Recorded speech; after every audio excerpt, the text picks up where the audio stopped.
ये आकाशवाणी रायपुर है। छत्तीसगढ़ी समाचार बुलेटिन के संग प्रथा शुक्ला के जय जोहार। अब सुनो आज के प्रमुख समाचार। कृषि मंत्री रविन्द्र चौबे किसान मन ला ग्रीष्मकालीन धान के बदला में आने लाभकारी फसल के उत्पादन बर प्रोत्साहित करे के बात कहीन है। राष्ट्रीय कोरोना टीकाकरण अभियान के चलत छत्तीसगढ़ के रायगढ़ जिला 100% टीकाकरण करे के लक्ष्य ला पूरा कर ले है। और देश भर के आने जगह में धूमधाम ले मनाए जात छठ पूजा में आज संझा श्रद्धालु मन पूजा करके बूढ़त सूरज ला अर्घ्य देन। अब समाचार विस्तार ले। कृषि मंत्री रविन्द्र चौबे कहीन है कि किसान मन ला ग्रीष्मकालीन धान के बलदा में आने लाभकारी फसल के उत्पादन बर प्रोत्साहित करे जाए। एकर बर उमन ए बछर में ग्रीष्मकालीन धान के जगह में गहूं, चना, उड़द, मक्का, तिली, रागी और मूंगफली के खेती बर किसान मन ला विशेष रूप ले प्रेरित करे और उमन ला जरूरी मार्गदर्शन दे के फैसला करीन है। काली मंत्रालय में राखे गए एक ठिन बैठका में श्री चौबे अधिकारी मन ले ए फसल के खेती बर प्रचार प्रसार के अभियान चलाए बर कहीन। संगे संग उमन आने ग्रीष्मकालीन बीजा के पर्याप्त मात्रा में उपलब्धता सुनिश्चित कराए के निर्देश घलो दीन है। उमन यहू घलो कहीन कि जौन क्षेत्र में ग्रीष्मकालीन धान के उपज ले जाथे उहाँ उपयुक्त वैकल्पिक फसल ले बीज के व्यवस्था पर्याप्त मात्रा में करे जाए। मुख्यमंत्री भूपेश बघेल राज्य के नगरीय निकाय में सुविधा ला बढ़ाए और विकास काम ला तेजी लाए के निर्देश दीन है। एकर बर उमन 112 करोड़ रुपया के राशि स्वीकृत करेन। इमा नगर पालिक निगम बिरगांव, भिलाई, रिसाली और भिलाई चरौदा शामिल है। उन्हें नगर पालिका परिषद जामुल, खैरागढ़, सारंगढ़, बैकुंठपुर और शिवपुर चर्चा के अलावा नगर पंचायत मारो, कोटा, भैरमगढ़, भोपालपट्टनम, नरहरपुर और प्रेमनगर पर राशि स्वीकृत करे गए है। एकर तहत नगरीय निकाय में बिजली, पानी, रद्दा और सामुदायिक भवन उपलब्ध कराए जैसे मूलभूत सुविधा के संगे संग नगर ला स्वच्छ और सुंदर बनाए बर काम करे जाही। राष्ट्रीय कोरोना टीकाकरण अभियान में अभू तक 109 करोड़ 63 लाख ले ज्यादा कोरोना रोधी टीका लगाए जा चुके हैं। पाछू 24 घंटा में 52,69,000 ले ज्यादा लोगन मन के टीकाकरण करे गए है। इति छत्तीसगढ़ के रायगढ़ जिला 100% टीकाकरण करे के लक्ष्य ला पूरा कर ले है।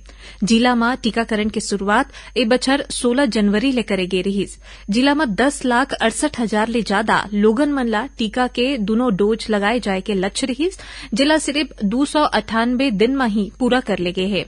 यही बीच प्रदेश में कोरोना संक्रमण के दर में सरलग सुधार हुआ थे और औसत पॉजिटिविटी दर 0.08% में आगे है।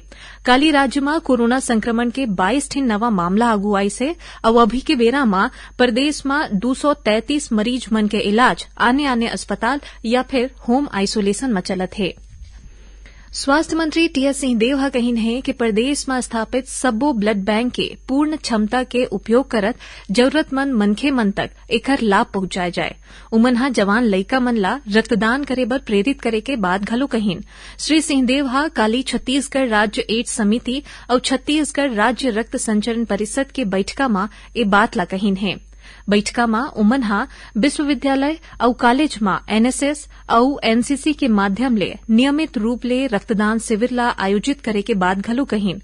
बैठका में स्वास्थ्य सेवा और राज्य एड्स नियंत्रण समिति के परियोजना संचालक नीरज बंसोड़ बताइन कि प्रदेश में एबेरा 95 ब्लड बैंक संचालित है, जेमा ले 31 ठिन शासकीय अस्पताल में और 64 निजी क्षेत्र में हवय। छत्तीसगढ़ी समाचार बुलेटिन आप मन आकाशवाणी रायपुर ले सुनत हव। छत्तीसगढ़ के खबर ले है आपके वास्ता और खबर के विश्वसनीयता ले है हमार वास्ता। आकाशवाणी समाचार रायपुर के प्रादेशिक समाचार बुलेटिन के संगे संग हमार समसामयिक कार्यक्रम आप रेडियो के संग अपन मोबाइल में घलो सुन सकत हव। आकाशवाणी समाचार फेसबुक, ट्विटर और यूट्यूब में घलो हावय। हमार फेसबुक पेज हरे Chhattisgarh news on AIR, Twitter handle CGAIR news और हमार यूट्यूब चैनल हरे छत्तीसगढ़ AIR न्यूज। तो अब रेडियो के संगे संग आपके मोबाइल के माध्यम ले हम आप तक पहुंचत हन। छत्तीसगढ़ के हर खबर पर सुनत रहो आकाशवाणी समाचार।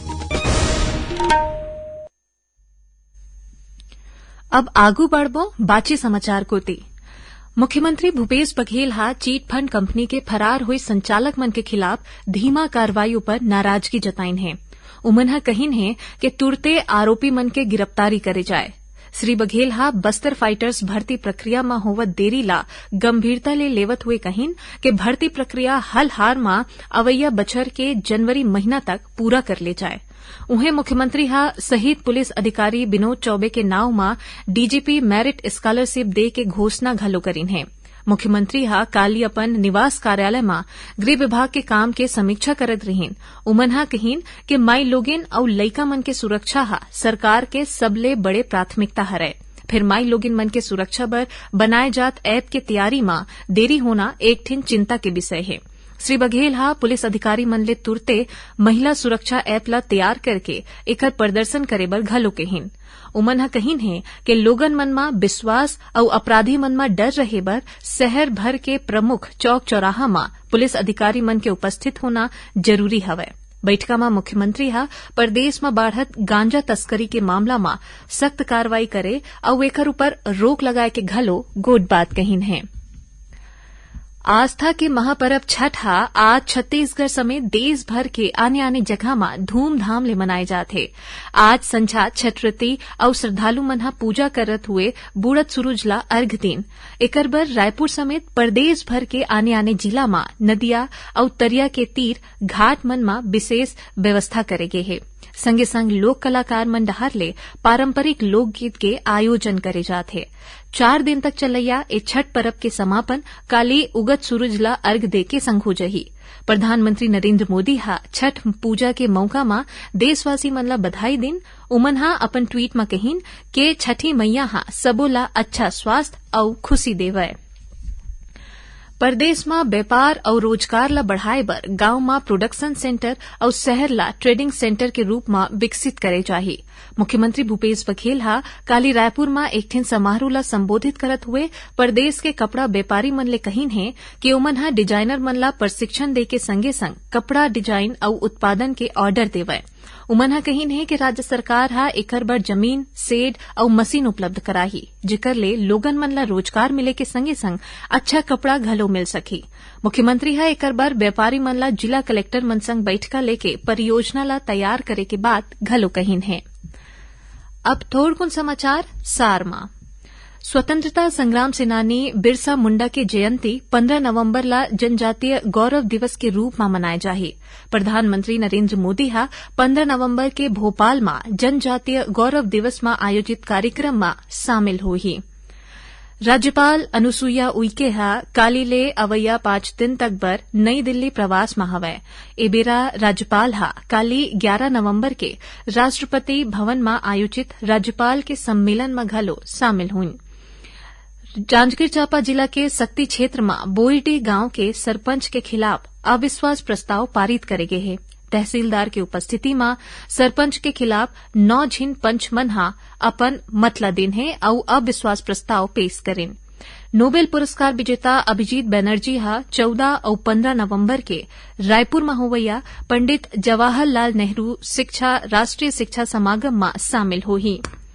भिलाई इस्पात संयंत्र के मटेरियल रिकवरी डिपार्टमेंट में 2 दिन पहली हुए विस्फोट के मामला में पुलिस हा बीएसपी प्रबंधक के खिलाफ अपराध दर्ज कर ले है और आगू के कार्रवाई में जुट के है। और कोरबा जिला में आज हुए एक ठेन सड़क दुर्घटना में भाजपा के युवा नेता संदीप सिंह समेत 2 झिन मनखे के मौत हो गए। उन्हें 1 झिन मनखे हा घायल हुई से जेकर अस्पताल में इलाज चलत है। आखिर में प्रमुख समाचार एक घाव फेर। कृषि मंत्री रविन्द्र चौबे हा किसान मन ला ग्रीष्मकालीन धान के बलदा में आने लाभकारी फसल के उत्पादन बर प्रोत्साहित करे के बात कहेन। राष्ट्रीय कोरोना टीकाकरण अभियान के चलत छत्तीसगढ़ के रायगढ़ जिला हा 100% टीकाकरण करे के लक्ष्य ला पूरा कर ले है। और देश भर के आने जगह में धूमधाम ले मनाए जात छठ पूजा में आज संझा श्रद्धालु मन हा पूजा करके बुड़त सूरज ला अर्घ दिन। एकरे संग छत्तीसगढ़ी समाचार बुलेटिन इहे सिरावत है। जय जोहार।